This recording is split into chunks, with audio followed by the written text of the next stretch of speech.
Ом Намасте.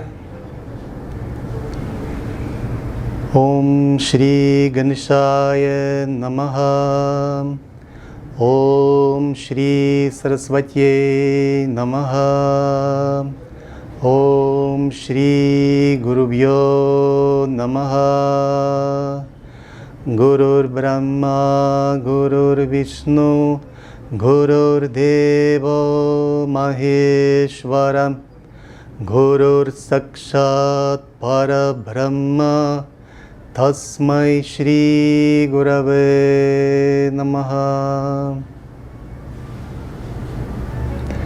Я рад приветствовать всех, кто смотрит меня на этом конгрессе «За мир». Меня зовут с вами Вишну Девананда Гири. Я представляю Всемирную общину Санатана Дхармы, орден Адвайта Веданты имени Шри Шанкарачарьи.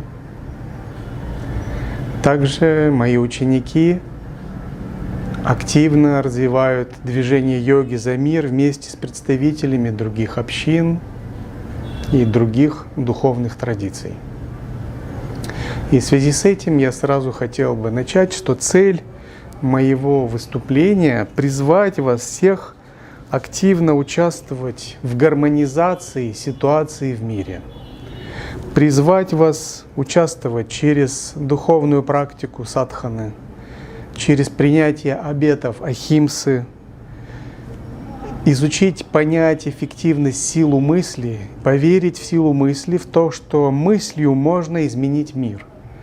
И мир можно изменить мыслью даже эффективнее, чем дипломатией, военными действиями, социальными реформами, экономикой, материальными средствами, потому что всем в этом мире управляет мыслью. И это сейчас очень актуально, потому что мы пришли к такой ситуации, когда во всех направлениях в мире кризис. Кризис глобальных геополитических отношений, кризис глобальной экономики, кризис идеологии, кризис коммуникаций и дипломатии и кризис гуманного, гуманитарного развития общества. Все те старые социальные институты, которые успешно работали весь 20 век, в начале 21 века начали давать сбои и начали буксовать. И мы видим, что сейчас это не работает. Я не буду детально анализировать ситуацию в мире. Вы можете это сами понять, немного изучив материалы из интернета. Наша задача сейчас выработать какое-то быстрое и эффективное решение. Как изменить мир к лучшему? И для этого мы должны понять, каков наш желаемый образ будущего, каким мы хотим видеть мир в будущем, и затем понять, как мы хотим действовать. И в связи с этим я хотел бы напомнить, что движение йоги за мир предлагает и продвигает такую резолюцию, которую мы приглашаем всех присоединяться, публиковать или подписывать. Это общая резолюция, в которой участвуют многие духовные лидеры, духовные организации. И она имеет 5 пунктов, и они таковы. Следует стремиться, чтобы все 7 миллиардов людей научились молиться или медитировать за счастье других и всех живых существ, желая им любви, счастья, радости, сострадания и спокойствия, безмятежности. Это первый пункт. Если все 7 миллиардов людей научатся этому, будут медитировать, присоединяться к этому, мир может сильно измениться. И следующий пункт этой резолюции: следует стремиться к тому, чтобы большая часть человечества, примерно 5 миллиардов людей, взяли обеты, обязательства можно сказать, клятвы, намерения следовать пути ненасилия, ахимсы. И это касается и людей, и животных. Ненасилие, включая ненасилие телом, ненасильственные действия речью и ненасильственные действия ума. При этом есть 9 аспектов ненасилия всего. Это не совершать ненасилие телом, речью, умом самому, не подстрекать к нему других, к насилию телом, речью, ума, и не одобрять насилие, которое другими происходит на уровне тела и речи, ума. Таковы 9 аспектов ахимсы. И вот стремиться, чтобы 5 миллиардов людей, большая часть человечества, смогла взять такие обеты. Третий пункт, что духовные люди, независимо от их культуры, расы, нации или религии, совместно молились за мир, медитировали за мир и желали счастья всему человечеству, всем живым существам.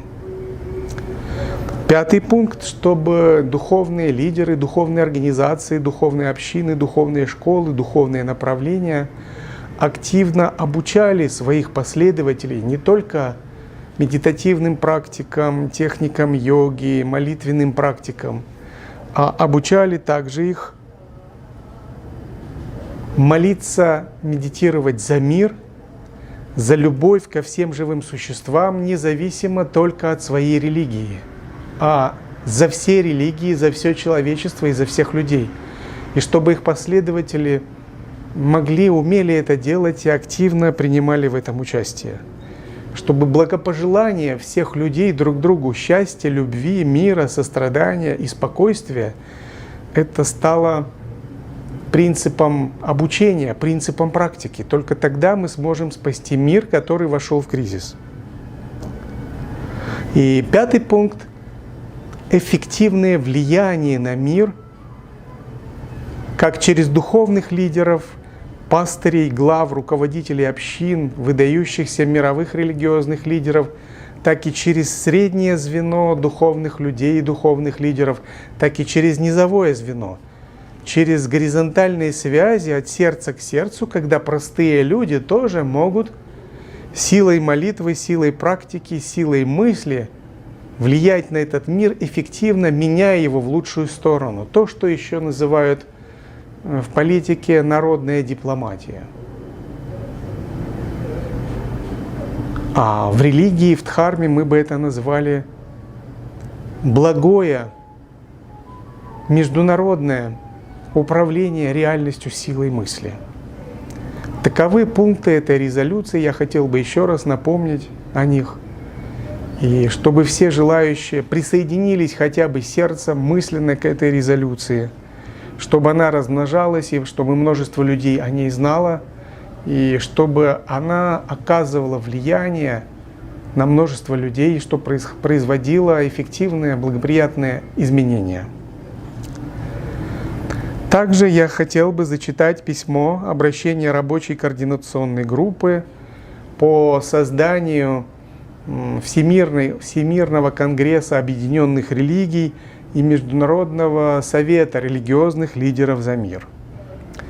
В этой координационной группе также есть мои ученики, поэтому я поддерживаю эти усилия, поддерживаю это письмо.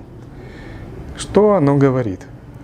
Мы, координаторы рабочей группы по созданию Всемирного конгресса объединенных религий ВКОР и Международного совета религиозных лидеров за мир, на фоне мирового политического и экономического кризиса, ядерной угрозы, экологического кризиса призываем всех мировых духовных лидеров, также их последователей, средних, низовых духовных лидеров и обычных отдельных простых людей низового звена без каких-либо статусов объединиться духовно, идейно, информационно и эффективно в действующий международно-духовный культурный союз, или это можно назвать орган, ради эффективного управления силой мыслью масштабными процессами на Земле, ради гармонизации событий и скорейшего наступления всеобщего взаимопонимания, мира, гармонии, успешного развития человечества без кризисов, войн, насилия и ядерной угрозы. И это объединение не обязательно должно быть формальным, структурным, оно может быть сетевым, и оно может быть духовным от сердца к сердцу. Ведь главное это то, как мы понимаем друг друга, как мы взаимодействуем на одной волне. Для этого не нужны особые представительские структуры и даже не нужны социальные интернет-сети. Для этого нужна наша единая волна, вибрация, благословение, взаимопонимание. За пределами культур, границ, наций, религий, какой-либо принадлежности. И вот такое объединение могло бы стать высшим моральным, этическим авторитетом на планете Земля, который мог бы духовно, культурно и этически влиять на события в мире и не допускать войны, не допускать насилия, культурную деградацию, дегуманизацию человечества. И наша цель – помочь людям всех наций, стран объединиться на основе идеалов гармонии, ненасилия, любви и духовного развития. И такой союз или такой орган мог бы иметь свои филиалы, быть в различных учреждениях, организациях, иметь различные представительства в каждой стране мира, в каждом городе, чтобы представители всех религий могли бы совместно молиться, каждый по-своему, и общаться. И временное рабочее название такого международного объединения – Всемирный конгресс религий. И данное объединение, как организация, могло бы обладать духовным, культурным, информационным влиянием на развитие человечества и события в мире, давать свои оценки происходящему в мире и давать советы, рекомендации и мировым лидерам, и отдельным людям, странам, нациям. И мы приглашаем как религиозных, духовных лидеров, учителей, наставников, пастырей, старейшин, руководителей общин, светских, культурных, общественных, духовных деятелей объединяться и присоединяться к такому органу или к такой структуре, или бесструктурному объединению, это не имеет значения. И я надеюсь, как здесь говорится в письме, что такой объединительная, учредительная ассамблея Всемирного конгресса религий примерно пройдет в июле 2023 года, возможно, в Европе. Это я передал содержание письма, обращения рабочей координационной группы по созданию Всемирного конгресса религий. И я также хочу сказать, что это очень важно, и хорошо его поддержать каким-либо образом, чтобы такое создание такого союза Всемирного конгресса объединенных религий произошло, и чтобы он побыстрее начал работать, и чтобы он стал объединяющим центром для многих тысяч, сотен тысяч и миллионов духовных искателей, общин, религиозных лидеров. Итак, теперь можно поговорить, каков желаемый образ будущего, что мы хотим иметь в будущем и какой образ будущего мы бы хотели иметь благодаря нашему взаимодействию. С точки зрения любой религиозной традиции, у человека и в целом у всего человечества нет альтернативы, как расти в сторону божественности, как вырастать в сторону обожествления. А что означает расти в сторону божественности? Согласно священным писаниям, ведантической традиции, Упанишадам, Ведам, рост в сторону божественности означает идти от обусловленности кармой к состоянию игры, к состоянию свободы. Боги имеют не одно тело, а множество тел, мультителесны. И они имеют множество тел благодаря силе своего сознания. Они живут не в одной реальности, а в многомерных вселенных, в множестве реальностей, в мультиреальности. Они могут творить целые вселенные силой мысли. Они могут управлять ходом истории. Они живут в измерении мандалы, в проявлении своего сознания, в чистом измерении. И они не действуют подобно людям, они не живут, они играют. Они проводят божественную игру. Они бессмертны. И они пребывают в освобожденном состоянии. Таково состояние отдельного божественного существа в традиции индуизма, санатана-дхармы, и также мыслится все будущее человечества. Боги также могут управлять реальностью силой мысли. Это называется просветленная божественно-магическая активность. Итак, если говорить о будущем, это для каждого человека и для всего человечества, нам необходимо сформировать такой тоннель реальности, открыть такую вероятностную возможность, где мы обладаем множеством эманаций иллюзорных тел, где мы можем жить в мультиреальности, где мы можем силой мысли управлять реальностью, где мы живем не просто на Земле, а в мандале, сотворенной умом, управляемой реальностью, где мы можем управлять силой мысли реальностью, где мы бессмертны, как боги, и где происходит божественная игра. Бессмертие, игра, управление реальностью силой мысли, жизнь в мандале, управляемой реальностью, творение собственной вселенной, мультителесность и жизнь в бесконечном множестве миров, мультиреальностью. Это символ проявления божественной свободы, божественной мудрости и божественного всемогущества. И если мы будем двигаться, создадим такой вектор намерения, как нам расти в эту сторону, можно сказать, это и есть желаемое будущее всего человечества. И что необходимо делать? Нужно говорить меньше, а больше действовать.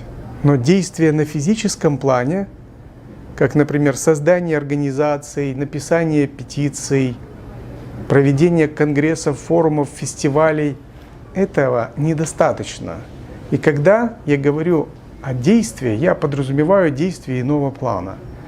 Это действие как магическое оперирование, использование силой мысли, силы духовного сознания для изменения самого себя и для изменения этого мира. Действие как магическое оперирование и управление реальностью. Это называется еще просветленная божественная активность, божественно-магическое оперирование. На языке нашей традиции это называется шанти-карма, умиротворяющая просветленная активность, и паушти-карма, обогащающая просветленная активность. Такое действие должно привести к нарастанию энергии саттвы во всем мире. Энергия саттва приводит к тому, что во всем мире начинает нарастать свасти, энергия удачи, счастья, процветания, благополучия. И каждое живое существо, все люди, даже животные, начинают ощущать внутри себя свастья, комфорт, здоровье, долголетие, долгую жизнь, сильную энергию. Вокруг начинает возникать состояние, ситуация роста, расцвета, цветения, изобилия, процветания. Это называется пушти. Итак, надо поверить в силу мысли и использовать в силу мысли для эффективного управления реальностью для всего человечества. Поверить в то, что наша мысль реальна, наша мысль материальна, и мы можем силой мысли материализовать позитивный тоннель реальности. Мы можем создать множество позитивных сценариев развития человечества. Мы можем сгенерировать изнутри нашего сознания позитивные событийные ряды. Мы можем создать благоприятную вероятностную реальность будущего для всего человечества. Мы можем отменить негативную реальность в будущем. Мы можем заморозить негативные сценарии. Мы можем даже сбросить негативные тоннели реальности до уровня квантовой невозможности. Мы можем отсечь негативные событийные ряды.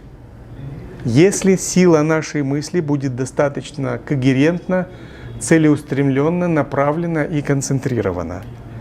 И когда мы понимаем, что сила мысли – это реальность, силой мысли можно эффективно влиять на мир, гораздо более эффективно, чем дипломатия, политика, экономика, даже какие-то силовые воздействия, то тогда наша цель в этом смысле – рост в сторону гуманистическо-духовной, божественной метацивилизации. И для этого надо стремиться осваивать управление реальностью силой мысли, осваивать нелинейную, нечеткую логику, то, что называют сатарка логика Абхинавагупты, осваивать просветленную божественно-магическую активность. Будущее человечества, как и каждого человека, это рост духа. Это не рост технологий, не рост даже биотехнологий, они могут быть, но на втором месте. Не рост культуры потребления и не создание каких-то новых идеологических структур, институтов типа коммунизма, социализма, капитализма, маоизма и так далее. Будущее человечества – это индивидуальный духовный рост и коллективный духовный рост. Человек от обычного существа, ограниченного своими кармами, своим умом, всегда растет в сторону духовного искателя, тот, кто ищет истину и свободу. В нашей традиции его называют садху. Садху всегда перерастает в просветленного, в того, кто познал истину, джняни. Джняни всегда имеет возможность вырасти в совершенного, в ситха. А ситх, увеличивая свою силу, обучаясь оперировать магически законами реальности, природы, силой своего сознания, вырастает в махасидха. Махасидх вырастает в божество, девату. А божество растет к великому состоянию божества, махадевата. Таким образом, предложенный в древности откровениями священных писаний, рост каждого человека от садху к джняни, от джняни к ситху, от ситха к махасидху, от махасидха к девате – это и есть путь нашего духовного развития и путь развития для всего человечества. И я хотел бы показать некоторые термины и рассказать, как происходит, каков механизм, духовный механизм влияния на реальность, управление реальностью, изменение своей собственной судьбы и изменение судьбы всего человечества к лучшему. Это четки, это символ циклического существования. Весь мир имеет такое циклическое существование, и каждая бусина – это жизнь одного человека, это одна инкарнация, перерождение. А нить, соединяющая четки, это единое осознавание. Четки называются мала. Это атрибуты божеств Сарасвати, Брахмы, Шивы и других. Это символ бесконечной цикличности времени, а также садханы, духовной жизни, духовной практики. Мы должны осознать реинкарнацию, рождение и смерти, и то, что все их соединяет единая нить осознанности. Для того, чтобы, опираясь на такую картину мира, мы могли идти дальше. Это другой атрибут. Это называется шрук, жертвенная ложка. Это атрибут богов Брахмы, Сарасвати и Агни. Жертвенная ложка означает принцип жертвы, самопожертвования, отдачи, энергообмена. Если ты хочешь что-то обрести, получить, например, обрести мудрость, силу, божественную благодать или божественную милость, ты должен что-то отдать. Шрук, жертвенная ложка, используется в хоме, ягье, в ритуале жертвенного поклонения огню, когда мы подносим огню масло с возгласом «свага». Это означает, мы отдаем свой эгоизм, мы отдаем божественностью частичку своей энергии, чтобы божественное вернуло нам обогащенную частичку нашей энергии. Если хочешь что-то получить, надо что-то отдать. Вот принцип жертвенности, отдачи, энергообмена – это следующий принцип, чтобы мы могли эффективно управлять реальностью. Если мы не можем чем-то жертвовать и что-то отдавать, наша сила мысли не может увеличиваться, и мы не можем овладеть. И следующий символ – это випхути, пепел. В нашей традиции випхути, пепел, означает состояние первозданного, непроявленного хаоса, в который сворачивается вся Вселенная, в которой Вселенная пребывает в зародышем состоянии, чтобы снова развернуться божественным большим взрывом, чтобы снова начался новый виток творения.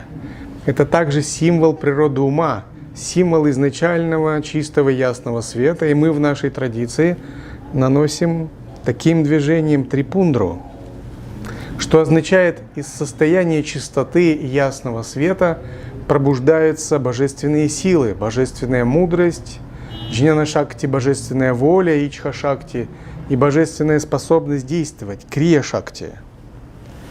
И бхасма, священный пепел, это атрибут и аспект Агни, и также это форма бога Шивы. Состояние первичной реальности, ясного света – это и боги, и риши, и земля, и вода, и огонь, и ветер, и пространство. Все содержится в пепле, поэтому мы читаем такую мантру. Агнирити басма, ваюрити басма, джаламити басма, стхаламити басма, вьомити басма, дева басма, ршаю басма. То есть боги, силы, все 5 элементов содержатся внутри пепла.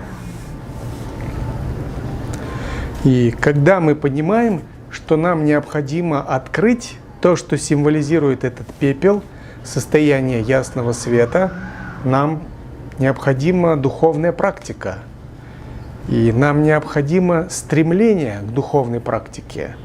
И следующий символ, который благословляет нас на это ваджра.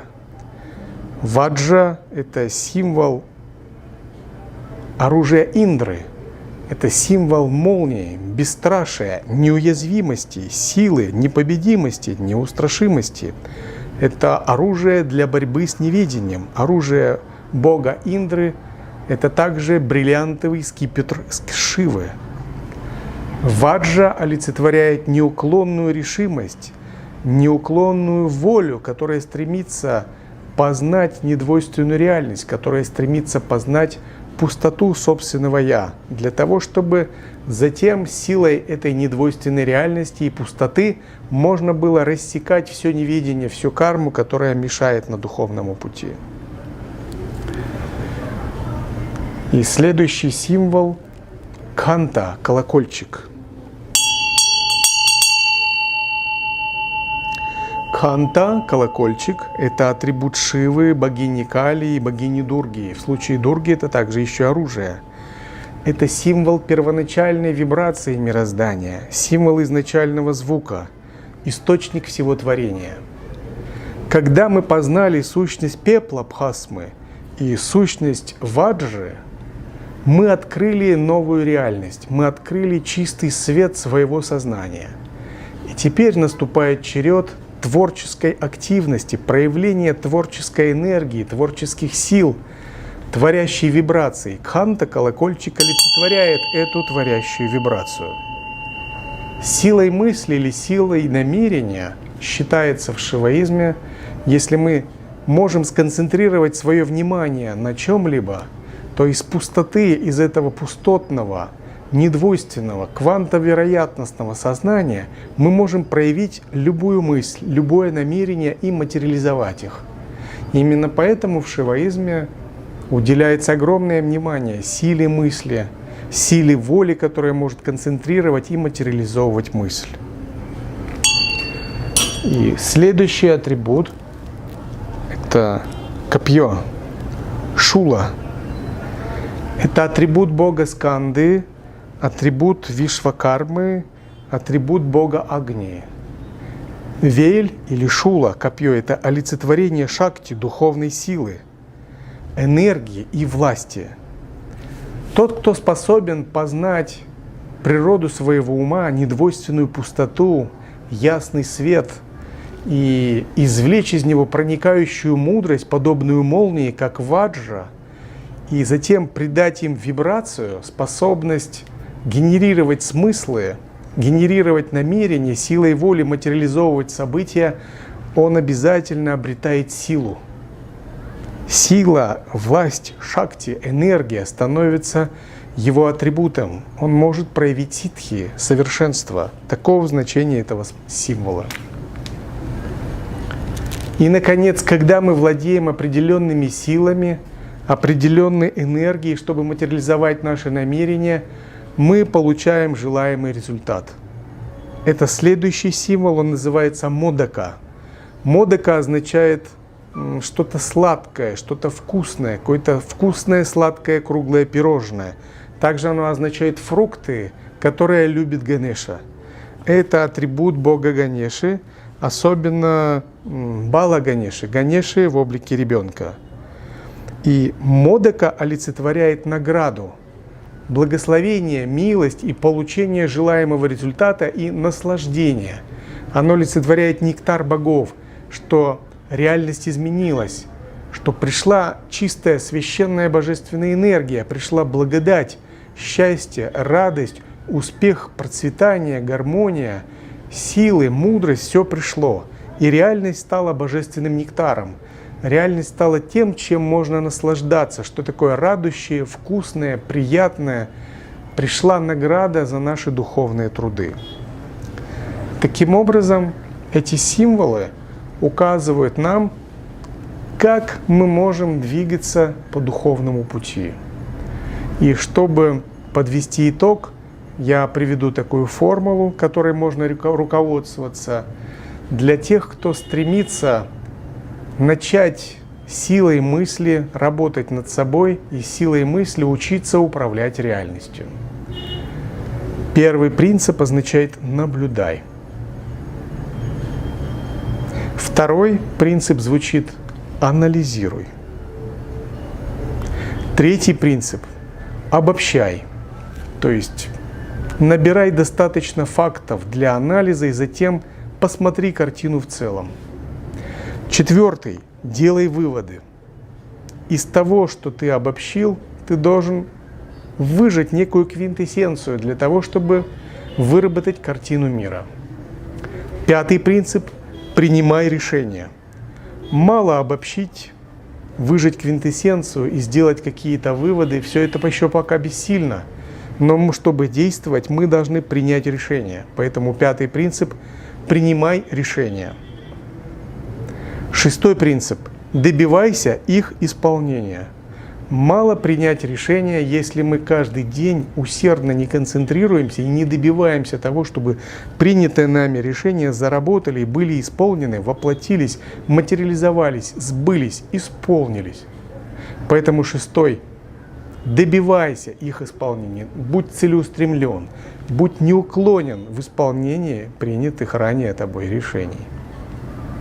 И седьмой принцип –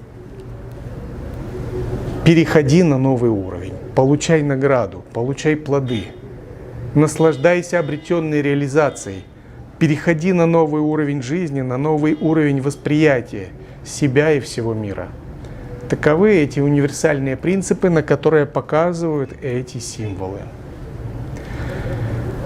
И в завершение своего выступления я хотел бы прочесть мантры из практики шанти-кармы.